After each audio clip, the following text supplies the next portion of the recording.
Magandang umaga sa ating lahat, Grade 1. Ako nga po ulit si Ginoong Limbo at ngayon ay makakasama nyo para sa ating panibagong aralin. Bago tayo dumako sa ating talakayan ngayong araw ay gusto ko lamang ikaw tanungin ng, kumusta ka?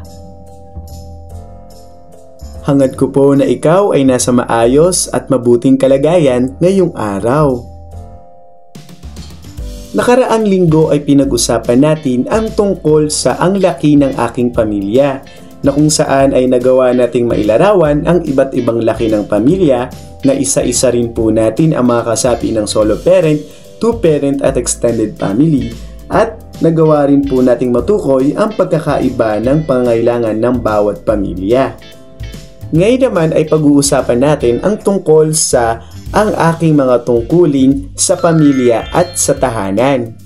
Ngayong araw ay inaasahang matututuhan mo ang mga sumusunod na pamantayan sa pagkatuto. Una, natutukoy ang sariling mga tungkulin sa pamilya at tahanan. Pangalawa, napahahalagahan ang iba't ibang alituntunin sa pamilya na dapat sundin. At pangatlo, na ipamamalas ang pagtupad ng tungkulin at pagsunod sa mga alituntunin sa pamilya.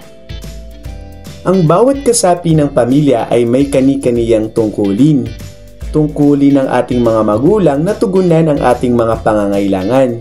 Tungkulin din nila na tayo ay lagaan at gabayan sa ating paglaki.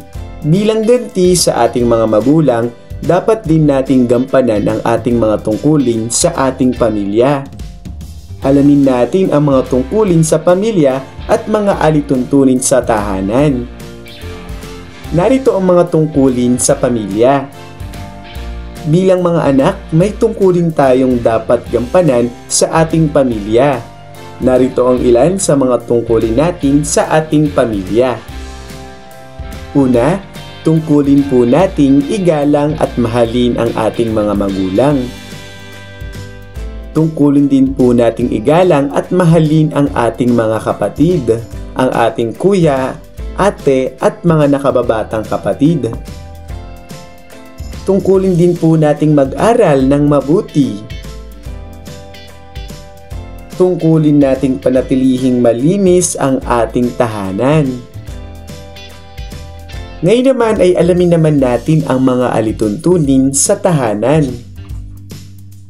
Upang masiguro ni nanay at tatay na nagagawa natin ang ating mga tungkulin, nagpapatupad sila ng mga alituntunin sa ating tahanan.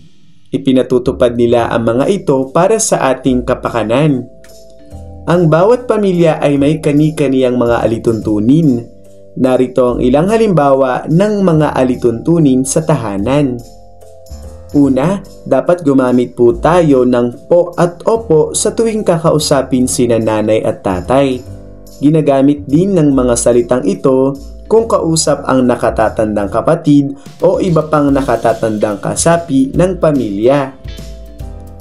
Dapat po tayong magpaalam kina nanay at tatay kung tayo ay lalabas ng bahay nang sa ganoon ay alam nila kung saan po tayo pupunta.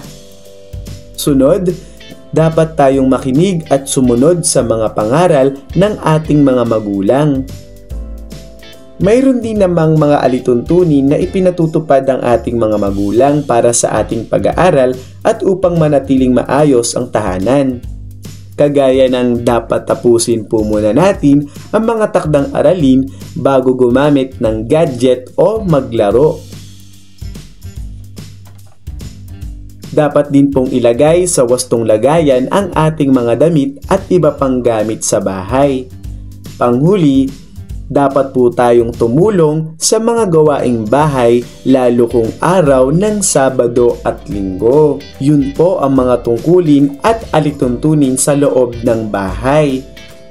Ngayon grade 1 ay ipinaghanda ko kayo ng isang trivia tungkol sa ating aralin.